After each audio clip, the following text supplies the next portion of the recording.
Hello guys, welcome back to my channel. আবার চলে এসেছি তোমাদের কাছে নতুন একটা রেসিপি নিয়ে, মাগুর মাছের রসা।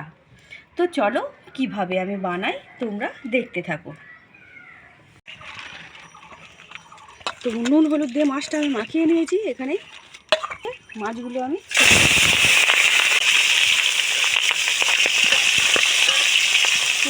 ছেড়ে দিয়ে ভিডিও অন করছি। মাছগুলো ছেড়ে দিয়েছি, মাছগুলো ভাজা হওয়ার জন্য কিছুক্ষণ ছেড়ে দেবো। তো মাছগুলো আমার দেখতে ভালোভাবে ভাজা হয়ে গিয়েছে। এখন আমি তুলে নেবো। মাছ ভাজা ওই তেলের মধ্যে দিয়ে দিচ্ছি তেজপাতা, দিয়ে দেবো পাঁচফোড়ন, দিয়ে দেবো কেটে রাখা আলু।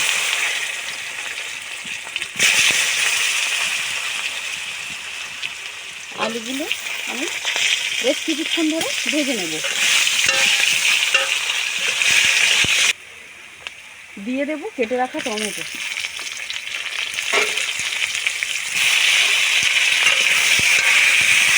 আলুর সাথে টমেটোগুলো আমি ভালো করে ভেজে নেব।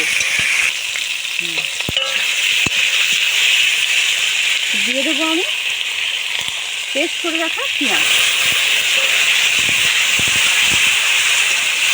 পেঁয়াজটা আমি পেস্ট করে রেখেছিলাম, পেঁয়াজটা দিয়ে দিলাম। পেঁয়াজটা আমি কিছুক্ষণ হওয়ার জন্য ছেড়ে দেবো। পেঁয়াজটা হতে হতে আমি দিয়ে দেবো আদা, জিরে ও কাঁচা লঙ্কা বাটা। যেহেতু তরকারির পরিমাণটা বেশি, তো আমি 3 চামচের মতো দিয়ে দিলাম।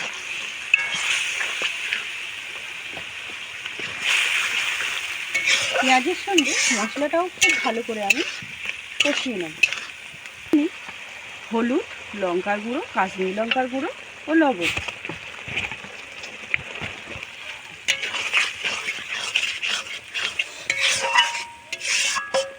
এখন আমি মশলাটা খুব ভালো করে কষানোর জন্য বেশ কিছুক্ষণ ছেড়ে দেবো।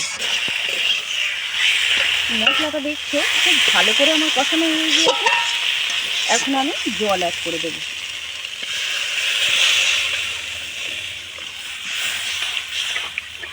এখন আমি ফোটার জন্য ছেড়ে দেব। তো ঝোলটা খুব ভালোভাবে ফুটে উঠেছে, দেখতে পাচ্ছ। এখন আমি মাছগুলো দিয়ে দেব।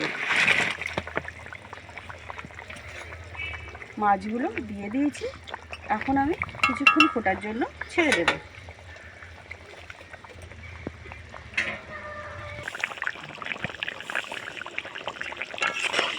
তো দেখছো তরকারিটা একদম রেডি হয়ে এসছে। এখন আমি গরম মশলা দিয়ে দেবো উপর থেকে।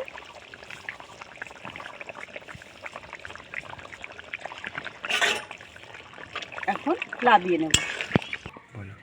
তো ভিডিওটি ভালো লাগলে লাইক করো, আর চ্যানেলে নতুন হয়ে থাকলে সাবস্ক্রাইব করো। এখনকার মতো এই পর্যন্তই থাক। আবার ফিরে আসছি নতুন একটা রেসিপি নিয়ে। সবাই ভালো থেকো, সুস্থ থেকো।